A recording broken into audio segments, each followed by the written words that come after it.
When I met Lisa, she was everything I thought I wanted: confident, charming, and full of life. She had this magnetic energy, the kind that made people gravitate toward her in a crowded room. Back then, I thought her outgoing nature was one of her best qualities. Now, I wasn't so sure. Our marriage wasn't always like this. In the beginning, we were a team, a partnership, built on what I thought was mutual respect and love. I worked hard, building my business from the ground up, while Lisa brought warmth and charisma. To our home, we complemented each other, or so I believed, but over the past year, something shifted. It started small, as these things often do. Lisa became distant at first. I chalked it up to stress. She'd recently taken on a volunteer project at a local art gallery, and I figured the long hours and new responsibilities were taking their toll. But then there were the late nights, the vague explanations, the half-hearted apologies when she didn't show up for dinner. I remember the first time I asked her about it. It was a Tuesday night, and she'd come home hours after. She said she would her makeup slightly smudged and her hair smelling faintly of a cologne. That wasn't mine. "Where were you?" I asked, keeping my voice calm despite the storm brewing in my chest. "With Alex," she replied casually, tossing her purse onto the couch. "We grabbed drinks after the gallery meeting. I told you about that, didn't I?" She hadn't. I was sure of it, but when I pointed that out, she just rolled her eyes. "You're being paranoid, David. He's just a friend." I don't know why you always jump to conclusions. That became her mantra.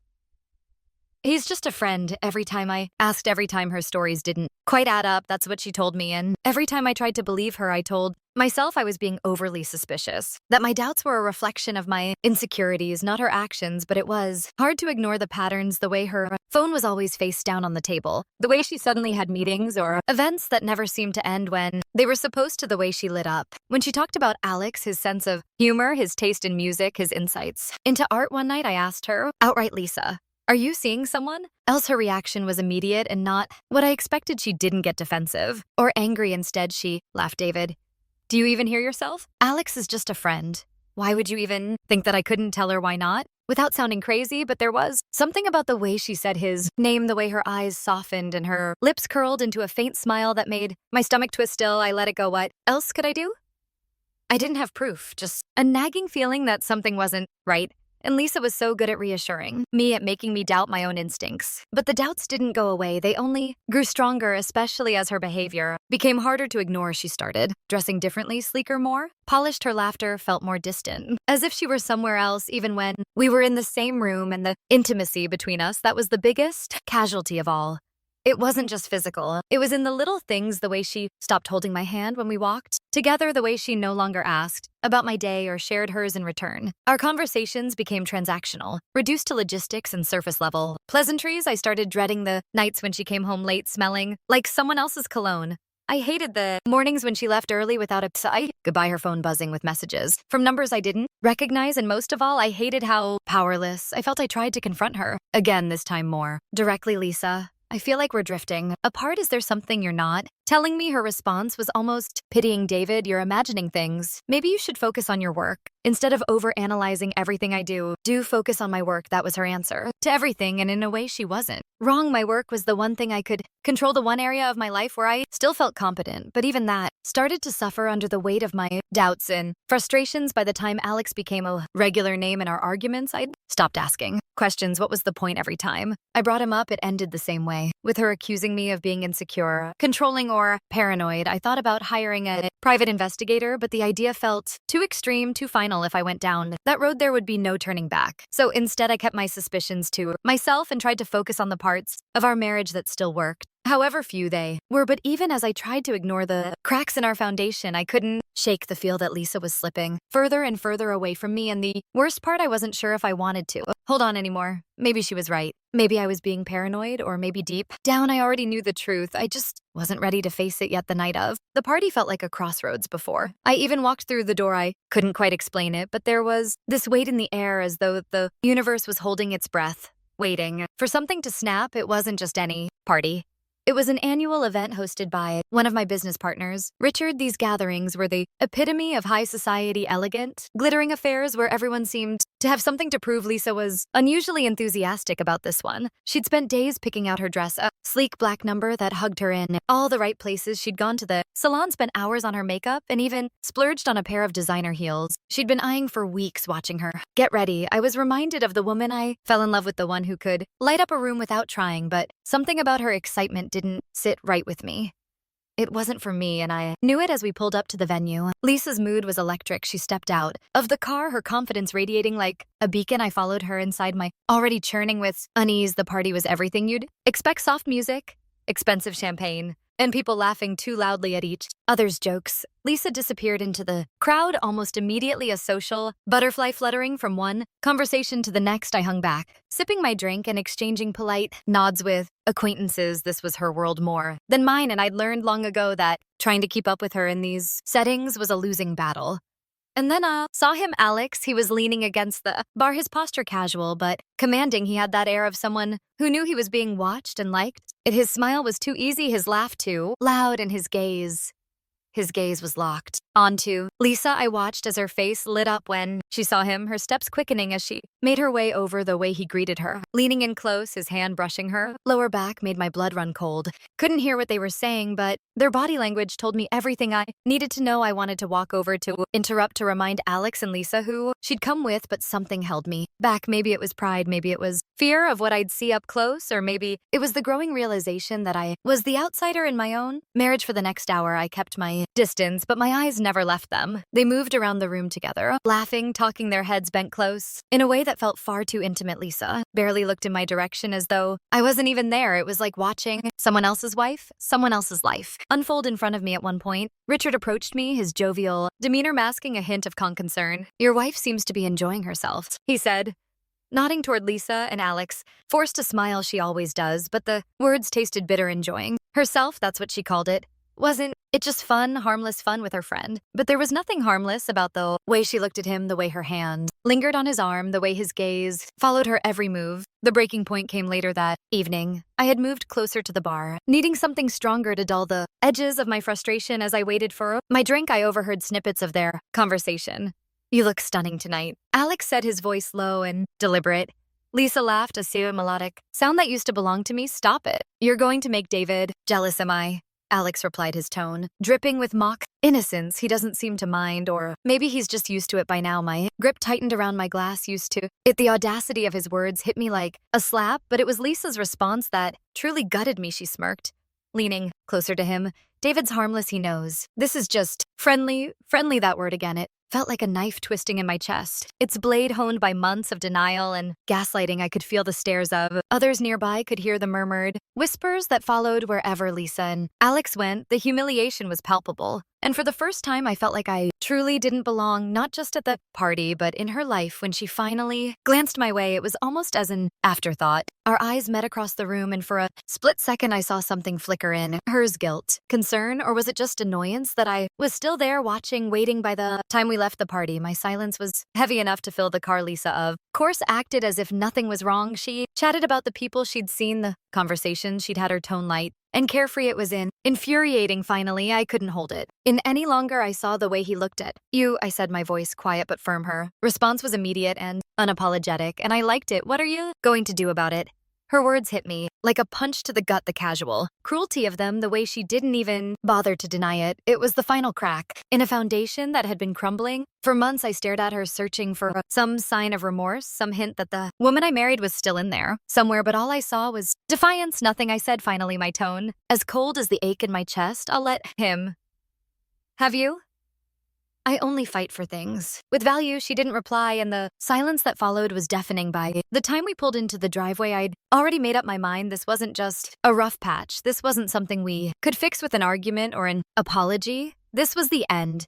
And deep down, I think Lisa knew it too. The morning after the party, I woke up with a strange sense of clarity. It wasn't peace, no, far from it, but for the first time in months, maybe years, I knew exactly what I had to do. There was no anger, no shouting, no impulsive decisions made in the heat of the moment, just cold, calculated certainty. Lisa was still asleep when I got up. I stood in the doorway of our bedroom for a moment, watching her. She looked peaceful, as if she hadn't just shattered everything we'd built together the night before. It was a cruel irony how someone could look so serene while leaving someone else in pieces. I wanted to feel something, anger, sadness, maybe even love, but there was nothing left. She had drained me completely. I went to the office downstairs and sat at my desk, opening my laptop. Over the next few hours, I systematically dismantled every connection we shared: bank accounts, credit cards, investments. I closed or transferred everything with my name on it. I wasn't going to leave her. With a single cent, I wasn't doing this. Out of spite, it was survival. Lisa had made her choices, and I wasn't going to bankroll her new life with Alex or anyone else once the financial ties were severed. I started packing. I didn't take much, just the essentials: clothes, toiletries, a few personal items. Everything else could stay the house. Didn't feel like home anymore.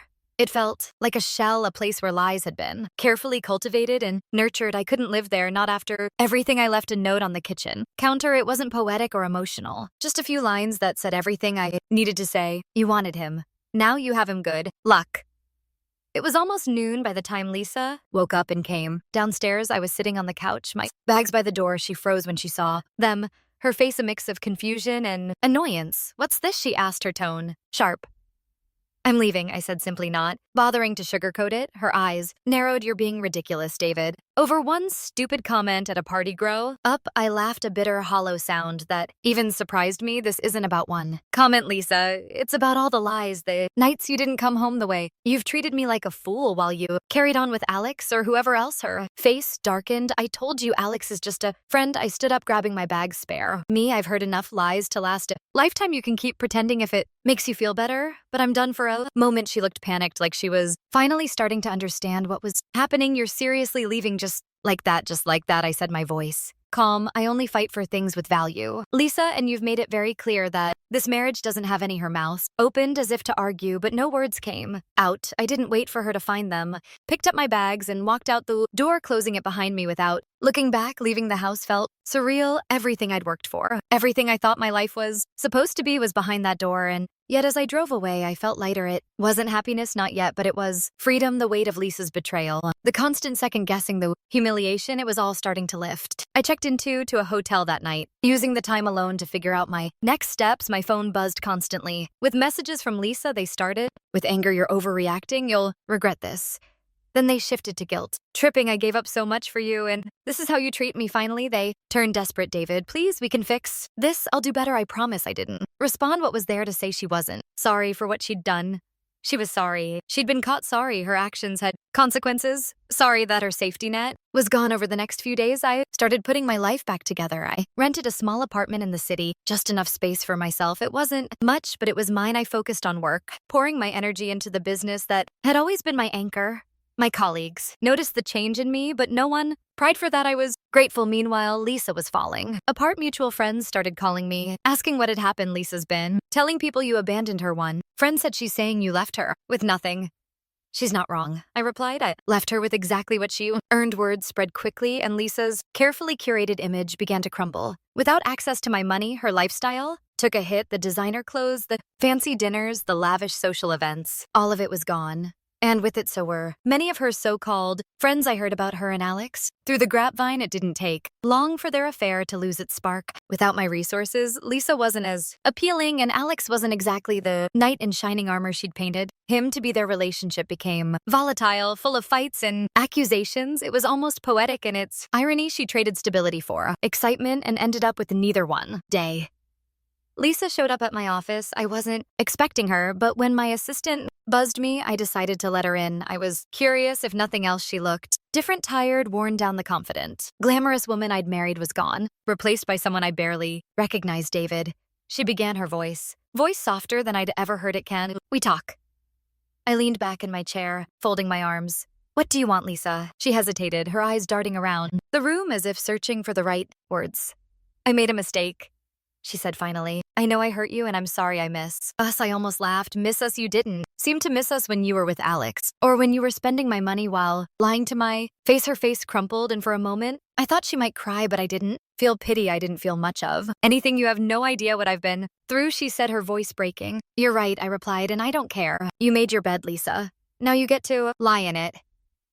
She left without another word, and as I watched her walk away, I felt something I hadn't felt in a long time. Closure. She'd taken everything from me. My trust, my love, my dignity, but she couldn't take the man I was rebuilding. Piece by piece, by the time she was gone, I knew one thing for sure: I was never going back. It didn't take long for Lisa's fantasy to start unraveling while I was rebuilding my life. Lisa was discovering that the grass she thought was greener wasn't grass at all. It was artificial turf, the shine of her affair. With Alex dulled quickly when faced with the harsh light of reality, a reality I had predicted but didn't stick around to watch. I heard bits and pieces through mutual friends and acquaintances. People love to talk, especially when there's a scandal. Have you heard about Lisa and Alex? They'd asked their VO is a mix of curiosity and pity. I didn't press for details, but the stories found their way. To me anyway, it wasn't surprising. Lisa's new relationship had started the way most bad relationships do, built on lies, selfishness, and the thrill of sneaking around. Once that thrill was gone, there was nothing left to hold it together. Alex, as it turned out, wasn't the Prince Charming Lisa had imagined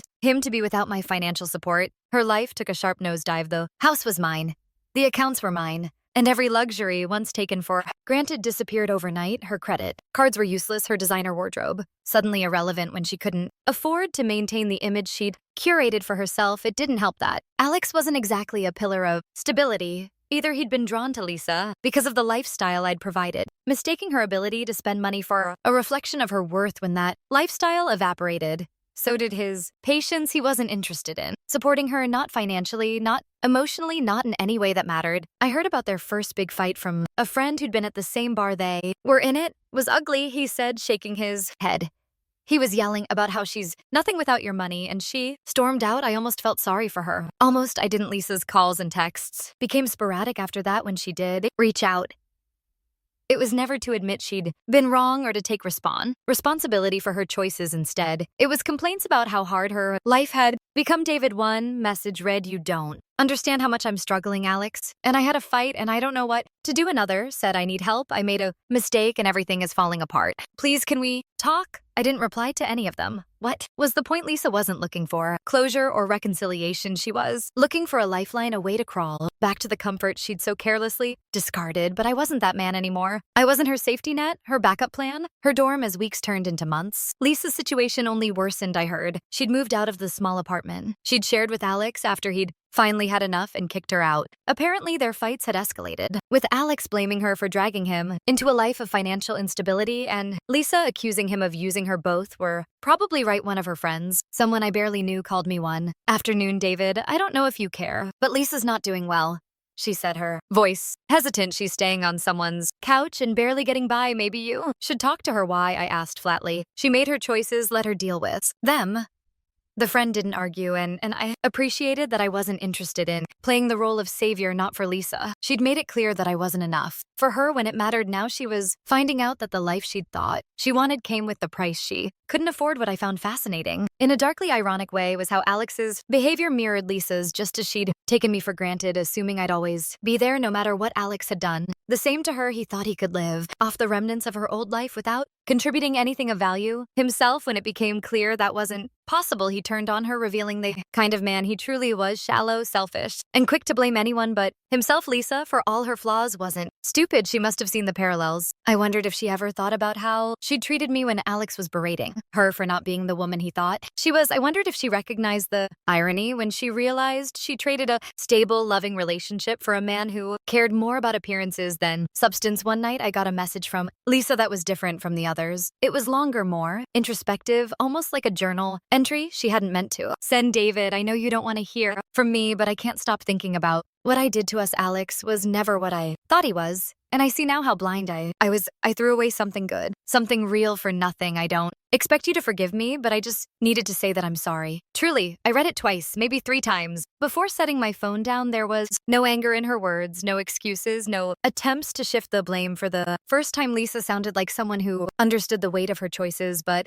I didn't reply, not because I was still angry. By that point, I wasn't. I'd moved past the anger, the hurt, the bitterness. I didn't reply because it didn't matter. Lisa's apology, heartfelt as it might have been, couldn't change the past. It couldn't undo the damage or erase the betrayal, and it couldn't bring me back to a place where I wanted her in my life. The reality of her affair wasn't just that it had failed.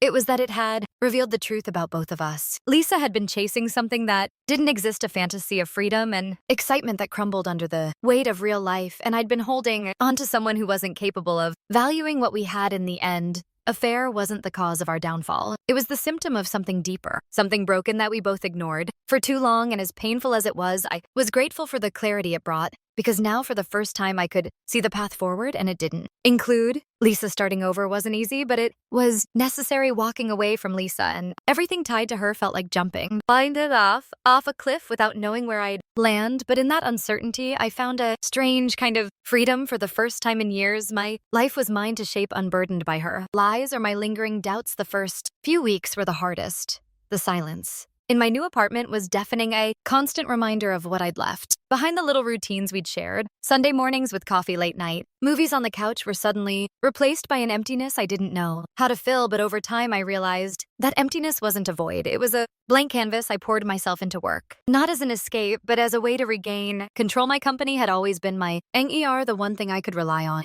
when everything else felt unstable. Now it became the foundation for my new life. I spent long hours at the office, not out of necessity, but because I wanted to build something that was entirely mine, free from Lisa's shadow. But it wasn't all about work. Began reconnecting with parts of myself I'd forgotten. I started going to the gym, regularly rediscovering the physical strength I'd neglected during the tail end of my marriage. Each session felt like a small victory, a reminder that I was capable of growth, of pushing through pain and coming out stronger. I also reached out to old friends, people I'd lost touch with over the years. At first, I was hesitant. What would I say? How would I explain what had happened? But as I opened up, I realized wasn't alone. Many of them had their own stories of heartbreak and resilience, and their support became a lifeline I hadn't known I needed. One friend, Tom, convinced me to join a hiking group he was part of. At first, I wasn't sure it was my thing. I wasn't exactly the outdoorsy type, but on my first hike, standing at the top of a trail and looking out over miles of unspoiled landscape, I felt something I hadn't felt in a long time: peace. There was something humbling about the mountains, their quiet strength and unyielding presence. It reminded me that life goes on, no matter how broken you feel. In the midst of all this rebuilding, I started to think about what I really wanted, not just in a relationship, but in life. Lisa had consumed so much of my energy, my focus, my identity. Without her, I was finally free to figure out who I was and what made me happy. I began trying new things, cooking classes, photography, even learning to play the guitar. Some of it stuck, some didn't, but it all helped me grow. And then there was Rachel. I met her at a networking event I almost didn't at. She was standing by the refreshment table, looking slightly out of place, but undeniably radiant. There was nothing flashy about her, no dramatic entrances or over-the-top charisma like Lisa. Rachel's presence was quieter, steadier, but it drew me in nonetheless. We struck up a conversation, and I was struck by how genuine she was. She didn't try to impress me or dominate the conversation. She simply listened, asked thoughtful questions, and shared her own experiences with an honesty that felt refreshing. It wasn't love at first sight, nothing so dramatic, but there was a connection, one that grew stronger with every interaction. Rachel and I started seeing each other casually at first. Dinners, hikes, the occasional movie night. It wasn't until about replacing Lisa or rushing into anything serious. It was about finding someone who valued me for who I was, someone who saw me as an equal rather than a stepping stone or a safety net. One night, as we sat on a park bench, watching the city lights twinkle in the distance, Rachel turned to me and said something that stayed with me. You've been through a lot, but it doesn't define you're more than your past, David. She was right. My time with Lisa, as painful as it had been, didn't define me. It was a chapter in my story, not the whole book. And now with Rachel by my side, I was ready to start writing the next one. For the first time in a long time, I felt hopeful, not just about love, but about life. I'd lost so much, but in the process, I'd found something far more valuable: myself, and that I realized was worth more than anything had left behind. I wasn't surprised to hear that Lisa's life had taken a nosedive after I left. To be honest, I didn't relish the thought of her suffering. I'm not that kind of person, but I also couldn't deny the grim satisfaction of knowing she was finally experiencing the consequences of her choices she made freely, without regard for what they would cost. The whispers started, small snippets of gossip passed along by mutual acquaintances. Lisa has been couch surfing. One friend mentioned over coffee she and Alex broke up and she's struggling to keep it together. Another said she called me the other night, crying. I've never heard her sound so lost. At first, I shrugged it off. It wasn't my problem anymore. Lisa had made her bed and now she had to lie in it, but the stories kept coming, painting a picture of a woman unraveling under the weight of her own decisions. The breakup with Alex had apparently been brutal. Their relationship built on deceit and the allure of something forbidden couldn't survive the reality of financial hardship without my money to cushion her lifestyle. Lisa became a liability rather than an asset in Alex's eyes. The fights grew louder, the blame more pointed. According to what I heard, he called her out for being nothing without David's money, a cutting reminder of what she'd thrown away Lisa for her part tried to stand her ground, but it's hard to argue when the truth is staring you in the face. She was left with no home, no income, and no support system. The friends who'd once flocked to her side at parties and events suddenly seemed too busy to return her calls. One day, out of the blue, I got a call from an old mutual friend, someone I hadn't spoken to in months. David, she began hesitantly. Thought you should know Lisa's really struggling. She's staying with a friend, but it's not a stable situation. She's not in a good place. I listened silent as she detailed the latest chapter in Lisa's downfall. The debt piling up, the nights spent crying over what she'd lost, the growing realization that Alex had never cared about her the way she thought he did. What do you want me to do about it? Asked when she finished. I don't know, the friend admitted. Maybe just reach out. She seems so lost. That was an understatement. Lisa had been lost for a long time, long before Alex, long before the party, maybe even long before our marriage, but it wasn't my job to find her anymore, I told the friend as much politely but firmly. I've moved on, I said. Lisa needs to figure this out on her own. Despite the calls, the gossip, and the lingering reminders of what we once had, I didn't dwell on Lisa's situation. My focus was on building a better life, one that wasn't tethered to the wreckage of our marriage. But as the months passed, I couldn't help but reflect on the lessons this whole ordeal had taught me. The first lesson was one of self-worth. For years, I had allowed Lisa's opinions, actions, and approval to define how I saw myself. I'd bent over backward to make her happy, to meet her expectations, to prove that I was enough. But the truth was, I'd always been enough. I just hadn't realized it until she was gone. I also learned that love isn't about convenience or appearances. It's about trust, respect, and mutual effort. Lisa had loved the idea of me, the stability and success I represented, but she hadn't truly loved me, not in the way that mattered, and maybe deep down I hadn't truly loved her. Either I'd loved the version of her I wanted to believe in, not the person she actually was. Another lesson was the importance of boundaries.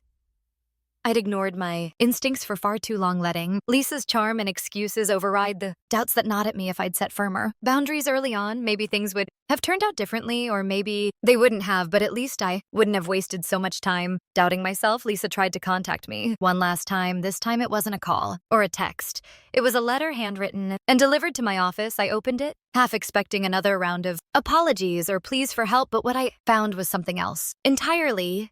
David, it began. I don't know if you'll even read this, but I need to say these things even if they don't reach you. I've made so many mistakes, and I've lost so much, but the biggest mistake was losing you, not because of what you provided, but because of who you are. I didn't see it then, but you deserve so much better than the person I was. I'm sorry for everything, for the lies, the betrayal, the way I took you for granted. I don't expect forgiveness, and I don't deserve it. I just hope you find happiness because you gave me so much of it, even when I didn't appreciate it.